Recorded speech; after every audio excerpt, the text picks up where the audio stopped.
12-13 বছর আগে আমার বড় মামা মারা গেছে। আর আজকে মারা গেল আমার বড় মামি। তো উনি অনেক দিন ধরে অসুস্থ ছিল, কিন্তু ভালো হয়ে গেছিল।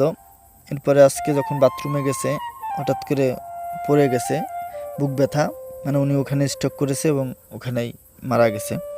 এরপরে আমার বোন, আমার দিদি কল দিছে, তোরা আয় চলে। এরপরে মা বাবাকে নিয়ে আমরা গোপালগঞ্জ যাই। তো সত্যি আমার বড় মামি অনেক ভালো ছিল। মামা বাড়ি বলতে পাগল ছিলাম। এর মধ্যে বড় মামি অনেক ভালোবাসতো।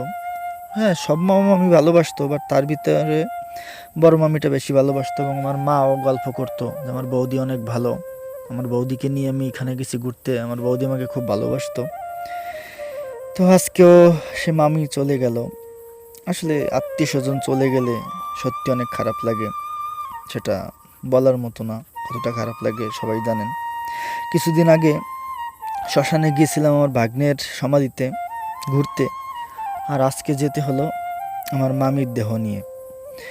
এই শ্মশানেই আমার দিদিমাকে রাখা হয়েছে, আমার বড় মামাকে রাখা হয়েছে, আমার ছোট 6 মাসের ভাগ্নেকে রাখা হয়েছে, আর আজ রাখা হচ্ছে আমার বড় মামিকে। তো অনেকে এসেছিল, যত আত্মীয় স্বজন ছিল সবাই।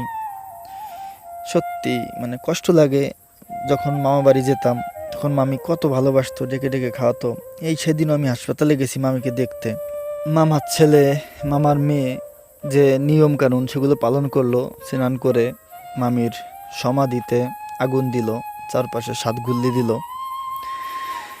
আর কি, মামির দেহ আগুনে পুড়ে ছারখার হয়ে গেল। সত্যি প্রিয়জনের বিদায় অনেক কষ্টের। আবার সবাইকেই একদিন এই ধরাধাম ছেড়ে পরপারে চলে যেতে হবে।